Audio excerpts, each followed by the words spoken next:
여러분 안녕하세요. 메리 크리스마스.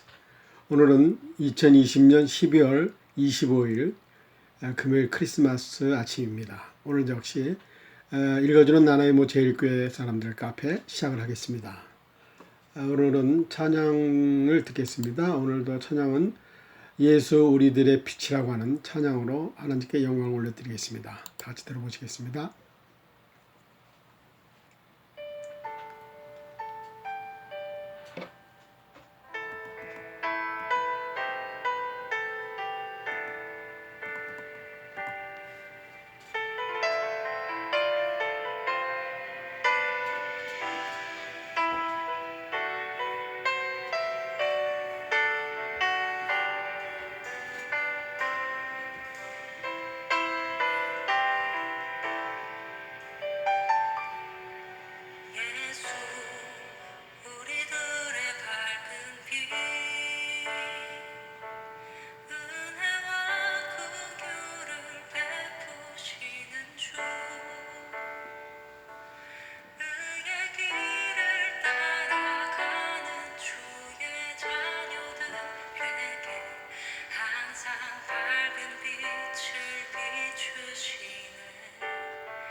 네, 감사합니다.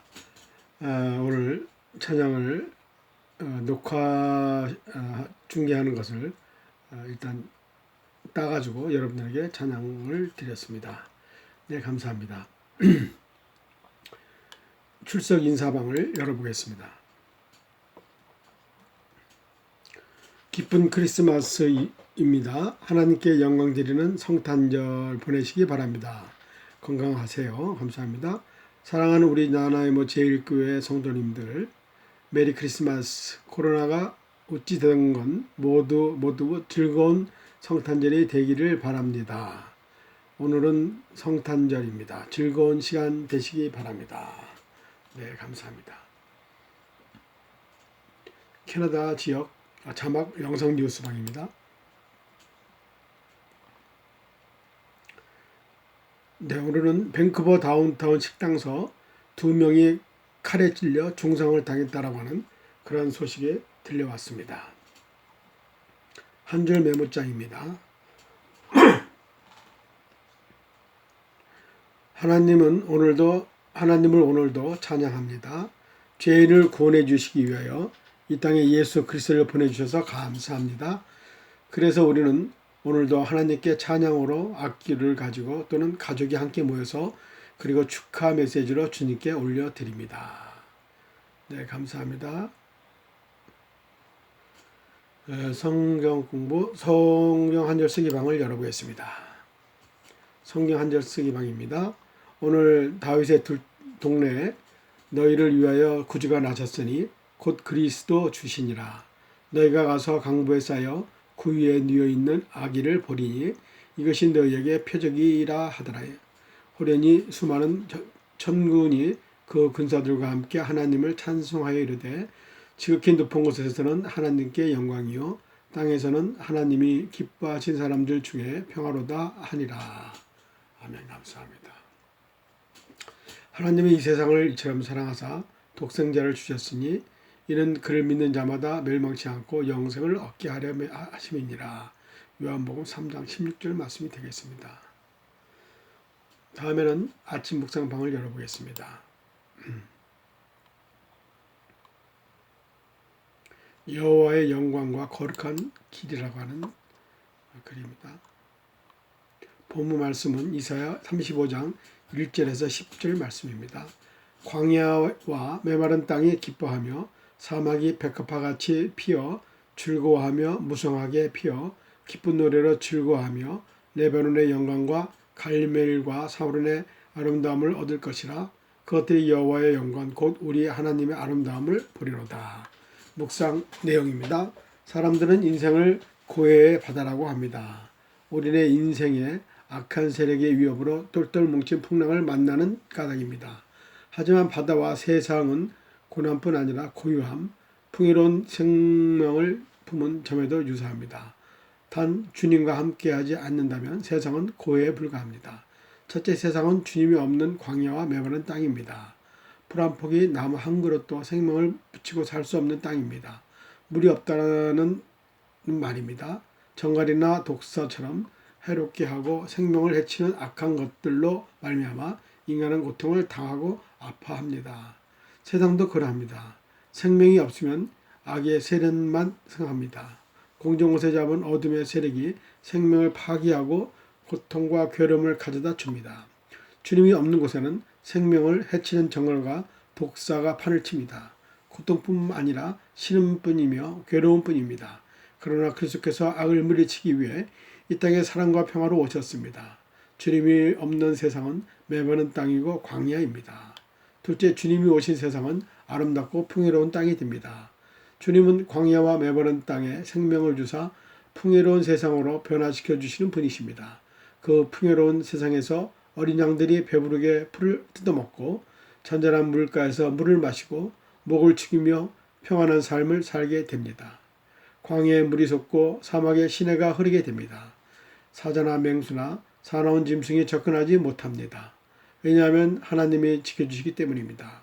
세 번째로, 주님이 오셔서 만든 세상은 평화의 나라입니다. 주님은 따르는 사람들의 약한 손을 강하게 떨리는 무릎을 굳게 만들어 줍니다. 악의 세력에 대하여 두려워하며 사는 사람들을 굳세게 하시고 두려움 없이 살게 하십니다. 악의 세력에게 언덕을 잇고 사는 사람들은 보복하여 주시기도 합니다. 그러나 그들이 회개할 경우 그들을 악의 세력에서 건져내시고 구원하십니다. 주님이 오셔서 다스리는 세상에는 보지 못하는 이에 눈이 밝아질 것이고 못 듣는 사람의 귀가 열릴 것이고 저는 자가 사슴처럼 뛸 것이며 말을 못하는 자도 그 말문이 열려서 아름다운 노래를 하게 될 것입니다. 오늘의 기도. 주여 속히 오셔서 하나님의 나라와 뜻이 이 땅에 이루어지게 하옵소서. 아멘. 네, 감사합니다. 은혜로운 말씀 찬양 간증방을 열어보겠습니다. 예수 우리의 밝은 빛이요 찬양은 아까 들었고요. 2020년 12월 4일 불법을 행하는 자라고 하는 글이 올라와 있습니다. 간증 에세이입니다. 제가 읽어드리겠습니다. 불법을 행하는 자.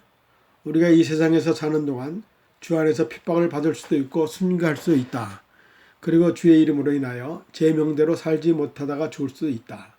그래서 우리는 죽음을 피하려 하기보다는 우리가 이 세상을 사는 동안 주의 자녀로서 어떻게 살아야 하느냐를 깊이 생각해 보아야 한다.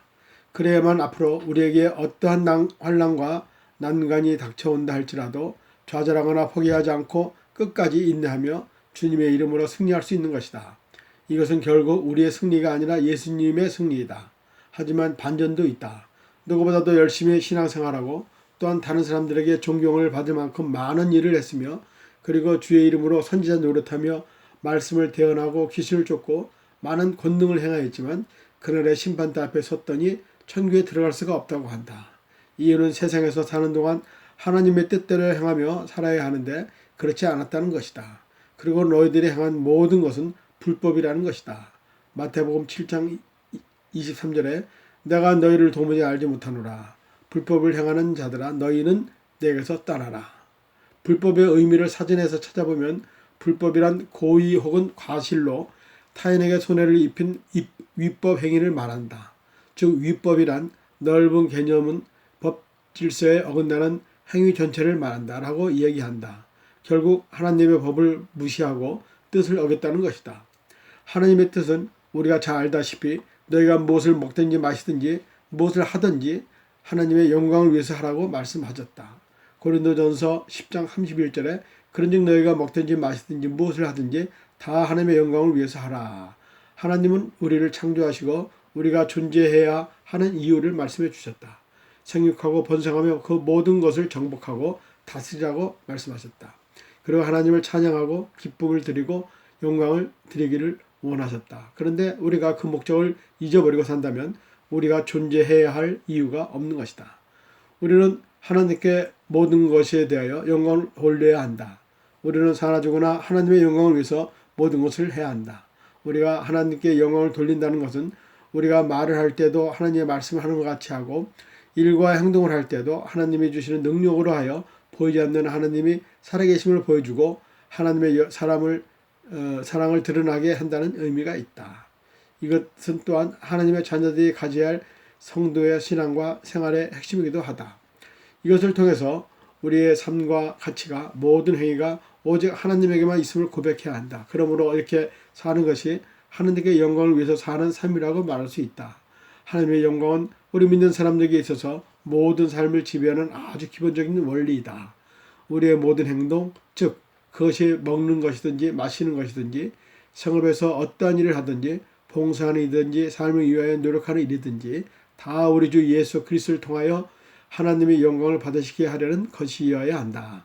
그런데 이렇게 하지 않고 하나님의 일을 하면서 하나님의 영광을 보다는 자기의 행위에 대한 자랑과 신앙의 권위를 앞세워 하나님의 일을 무리하게 강요함으로 인하여 부작용으로 익힌다는 것을 우리는 요점인 것 같다.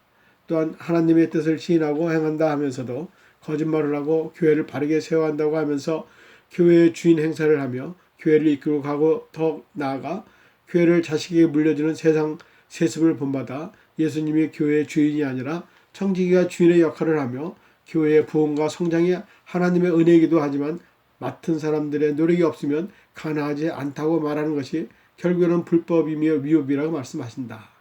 디도서 1장 16절에 그들이 하나님을 시인하나 행위로는 부인하니 가증한 자요 복종하지 아니하는 자요 모든 선한 일을 버리는 자니라. 우리는 불법과 위법의 정의를 다시 한번 생각해 보아야겠다. 하나님의 뜻에 따라서 열심히 순종하고 행함으로 인하여 주의 이름으로 대언하고 귀신을 쫓고 많은 권능을 행하였기 때문에 올바른 청직이라고 말할 수 있겠는가. 천국은 믿음으로 들어간다고 성경에서 몇 번이나 강조했다. 그리고 행함이 없는 믿음은 죽은 믿음이라고도 했다. 그러나 천국에 들어가려면 믿음과 행함이 함께 있어야 한다는 것이다. 만약에 믿음은 있는데 행함이 없다면 천국에 들어가지 못한다는 것이다. 이유는 행함이 없는 것을 보니 믿음이 순수하지 못하다는 것이다. 반대로 행함은 있는데 믿음이 없으면 천국에 들어가지 못한다는 것이다. 이유는 행함이 믿음으로 한 것이 아니라 자기의 의로 한 것이기 때문에 천국에 들어가지 못한다는 것이다. 그래서 마태복음 7장 31절에서 나더러 주의 주 하는 데마다 천국에 들어가는 것이 아니요 다만 하늘에 계신 내 아버지의 뜻대로 행하는 자라야 들어가리라. 그래서 믿음의 순도가 참 믿음이 아니면 천국에 들어가지 못한다는 것이다. 참 믿음 없이 주의 이름으로 행하는 모든 것들은 불법을 행하는 것과 같다는 것이다. 참 믿음은 예수님의 십자가 구원을 온전히 믿는 것이다. 천국에 가기 위해서는 우리들이 내세울 수 있는 것은 아무것도 없다.